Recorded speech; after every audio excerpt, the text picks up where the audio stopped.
Hello guys, dito ako sa may falls. Ayan, nararamdaman ko yung mist ng falls. Dito kasi malakas yung mist kaya mababasa ka talaga kung magstay ka ng matagal dito. Yan si Tesla. Ginawan nila ng honor dahil sa kanyang contribution sa sasakyan. Ayan, let's go to the other side dito. Ayan po yung ating Niagara Falls side. Niagara Falls. Daming tao.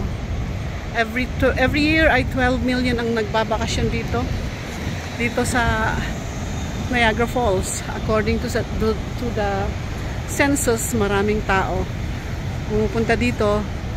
Sabi nila 12 million.